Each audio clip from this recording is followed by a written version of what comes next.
Well, let me first of all start. Ronald Reagan had a quote that has always stuck with me. It said, "Don't be afraid to see what you see."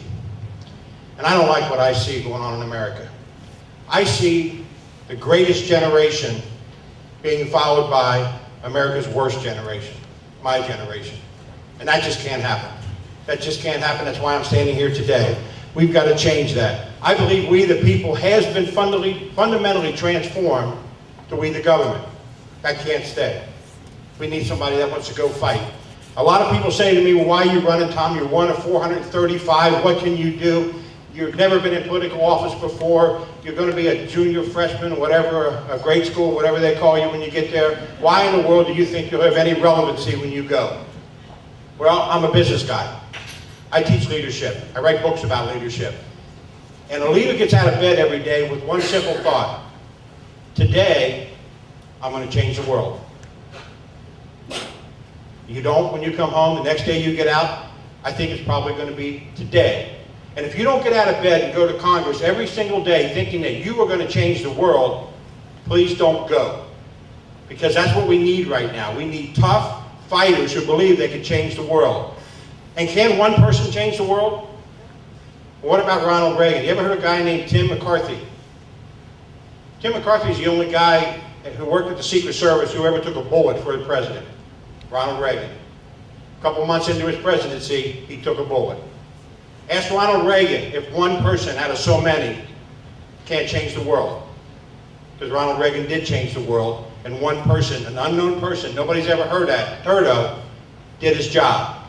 That's what people in Congress should do. Maybe one day, I will change the world. Maybe it's Walt, maybe it's Brian, maybe it's Mark, I don't know. But you got to have that mindset when you go. So who am I? I'm a business executive. My whole life, 35 years in business. For 30 of those years, I worked for a company called the Shakely Group. I was the 11th person hired and eventually became their president and chief operating officer.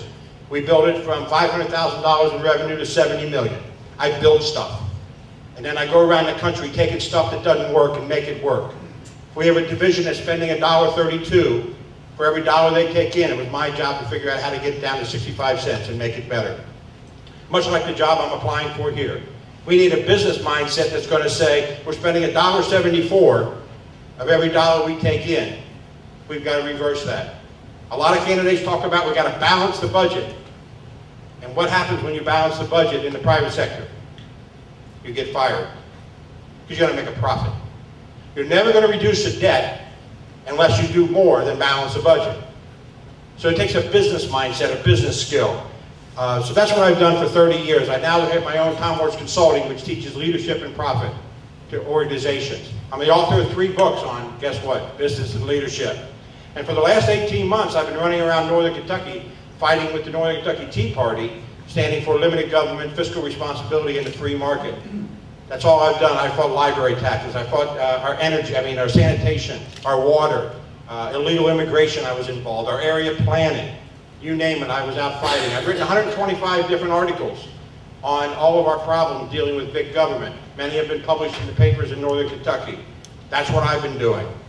I try to explain to people, they say, well, what's your political philosophy? I tell them the cliff story. Here's how I see America. The Democrats have us in a car heading 100 miles an hour off a cliff. Many in the Republican Party say that's ridiculous, that's irresponsible, that's crazy. Many Republicans say we should get in that same car and travel over that cliff at 50 miles an hour. And I say, you're crazy, you're insane, what are you talking about? What I think we should do is jump in that car, slam on the brakes, turn it around, and head back to the Constitution at 100 miles an hour. And that's what I'm trying to do. I believe the federal government only has 17 powers. 5 of them, I think 6 of them, are dealing with national security. That's it. My whole thing is to cut the size of the government by 40%. Can one person do that? Are you going to be a dictator? No, but I'm going to get out of bed every day and try to change the world. I don't know when I'll be the next Tim McCarthy. All I can do is put myself in that position. When the bell is rung, I plan on answering it. So that's one of my primary goals, is to cut that. But the biggest problem we have, we've got the timer. Are you the timer, sir? Okay, good. The biggest problem we have in America, and if we don't solve that, nothing else matters. And it's called the uneducated voter.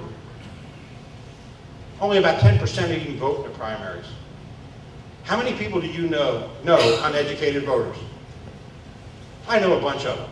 I was one for a long time. I was a guy that walked in, hit a button, straight Republican. My kids would say, you didn't even vote. You were only in there a second. I said, that's close enough. I didn't get into it.